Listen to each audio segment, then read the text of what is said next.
There was something that I said on the show that accidentally got deleted that I want to bring to you. Hello, everyone. Good morning. Once again, from the laundry room in Fort Lauderdale, Florida. This is Martin Zender, and this is the Revelation series, and we are finding just that. That is revelation. So God creates everything, and I said in one of my newsletters that if God could have a problem, this would be it. And that he has to create every single piece of raw material that he needs to fashion the eons, to fashion the things that happen in the eons. And so the common conception is that, yes, God makes things. He makes all these things, but then he puts them down here. And then he walks away, and the things carry on by their own machinations. In other words, it's purely raw material. And I compared this in the Lost show, which now shall be referred to as the Lost show. God is doing nouns and verbs. People are willing to admit that he does nouns, but not many people are willing to admit that he does verbs. We can't make flesh. We can't make human bodies. We can't even make an orange or a kiwi or a banana.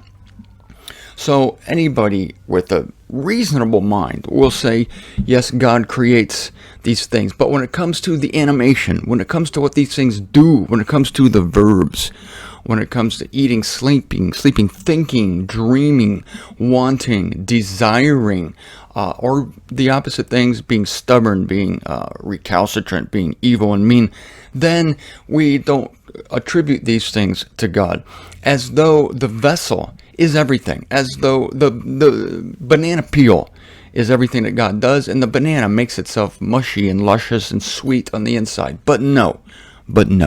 It is God who creates the nouns and the verbs.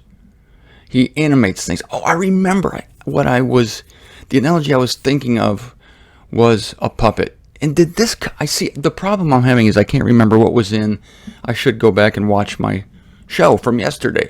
I can't remember what was in the Lost show and the show that eventually got recorded.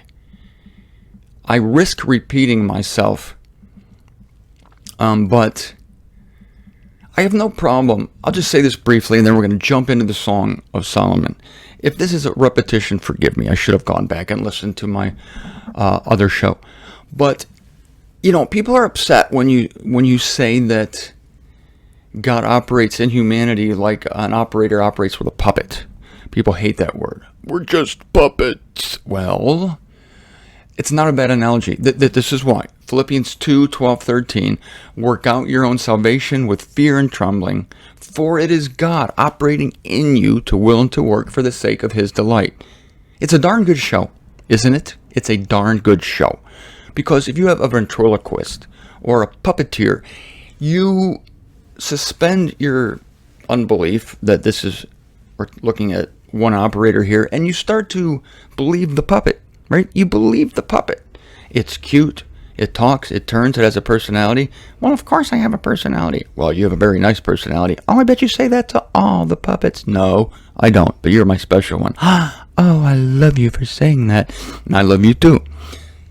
See, I even became convinced that my hand was its own entity. But who puts a naked hand out there? Instead, people covered their hands with colorful, ghoul-eyed, big-lipped, furry, funny puppets. And it's the absolute and the relative. There's an operator behind it. That's the absolute truth. We know there's one operator. But this operator is manifesting something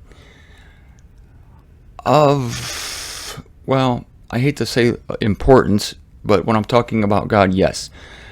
He's conveying something, the operator, the puppeteer, whether it's humor, information. I've heard many ventriloquists say that they can express things through their dummy. That kind of fits 1 Corinthians chapter 1. God chooses the unwise, weak, ignoble, and stupid. Let's add dummies to that. There are things that can be expressed through this other vehicle that would be awkward to express from the man himself. So God is behind everything, and he is expressing himself through his creation. He is animating it. He is an animator. This is the verbs. This goes beyond the nouns. He does create the raw material, but then he animates that material. He makes it think. He makes it move. Zender, do you have a verse for this? Oh, yeah. Do I have a verse for this? I think it's Acts 17:25. In him we live and move and are. In him. We're in him, right? Just like the hand is inside the puppet. And yet we're given this wonderful bubble of ignorance where we don't feel the constraint. We don't feel that we're being operated. And yet we are. And this should be a comfort to you. But again, I know it's people stumble at this. It's that bubble of ignorance that we feel independent. And this is the area where we learn. This is where we are tested and tried. Our faith is tested and tried in that we don't know what's coming next. The operator does, of course. He's God. Not many people, some people don't realize that the operator knows what's going on. They think that because we can't feel can I call it manipulation? No, because that has too much of a negative connotation to it. Let me call it, we can't feel the operation. And yet I have a verse for this too. I am loaded with verses for you. Just when you think I don't have a verse, I do. I have it. God is operating all in accord with the counsel of his will. Operating. He's an operator. See, that could have a negative context as well with humans, but we're not dealing with humans here. I'm talking about God. And God is the animator of all things. So this is a verb. He animates life. So don't give me this noun stuff. Don't give me that he's the God of nouns, the God of flesh, the God of banana peels. Are you kidding me? He only makes the banana peel, only makes the outside, and then these things decide what they're going to do, what they're going to be, what they're going to think, how sweet they're going to be, or how bitter they're going to be. I reject this wholesale and summarily because it simply isn't true. And all I need is one verse, Acts 17:25, in him we live and move and are.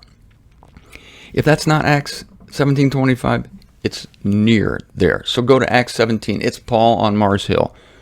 And he's teaching the most basic truth to the Epicurean and Stoic philosophers who are gathered in Athens, the intellectual capital of the world, and yet they don't know anything. They're ignorant, but they think they're smart. Say they talk like this. What would this idle babbler wish to say? Here comes the Apostle Paul. And they throw things at him when he's done with his little talk. But he's giving them basics, and the basics is in him we live and move and are. And some people, even in our own circles, don't understand that truth. Or they once understood it and have forsaken it because of the hard things that this operator, capital O, does. And I acknowledge that. It's stupid not to acknowledge that God does hard things. Do I have time to start the Song of Moses? You bet I do. I will do it. And I'm doing it now. This is verse 7. And now Moses is reviewing Israel's early history. And recall that the reason we're doing this is because in the beginning of chapter 15, the 7 messengers who are about to pour the last, thank God, the last 7 calamities upon Israel, they sing the Song of Moses. There's no record of the words of the Song of Moses in Revelation chapter 15. So we, being the astute, careful students that we are, the thorough students that we are, the hungry students that we are going back to the law of Moses, because we're not going to let this opportunity pass to find out what these messengers are saying, why spiritual beings of such magnificence who are operating in the last days, why they would go back to an ancient text that was written by a sun-beaten man in the middle of the Sinai desert. Why are they going back to this? Because God inspired that man, and because God speaks words that are timeless, and because these words come from his heart, come from his mind, and he is always about the care of his people. And he will not send any of us, Israelite or a member of the nations, to the body of Christ. He will not send us into a trial unequipped. With David, he equipped him with a stone and a sling, 5 stones. He only needed 1. There's the crazy dog here barking. We have a crazy dog named Holly, who's now disrupting my show. And she cries for no reason. She's a bit scrambled in the head. She does this weird thing with her dish. She'll push it with her nose. Push it, push it, push it. We're, of course, we're very nice to her, but she's insane. But I love her. She's cute and insane at the same time. I apologize for the disruption, but this is life. This is life. Which reminds me, I'm sorry I got distracted here, but this is of God. One of my favorite parts of the movie, Jesus of Nazareth, as you know, the classic film starring Robert Powell that airs at Easter time. One of my favorite parts was the Annunciation, when Gabriel visits Mary in her chamber at night. And as he's talking to her, you can picture like her parents sleeping in another room. It's an ordinary night. Maybe it's a Thursday night, and the air is humid. It's dense with moisture, and it's just another day in Israel. And in the movie, as Gabriel is telling Miriam that she is going to bear the Messiah, there's a dog that barks in the background. Ruff, ruff, ruff. And it's like, not many films do that, where they bring the ordinary into the extraordinary. And this is what we're always missing.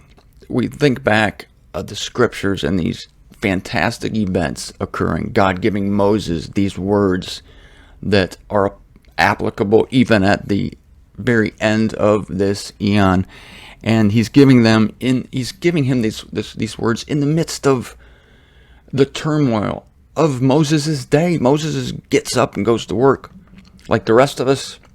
He makes his coffee. He deals with the complaints. They had a big box of complaints, and people complained to Moses all the time, and it was just business as usual. Coconuts falling on people's heads, whatever. And that was the least of their worries.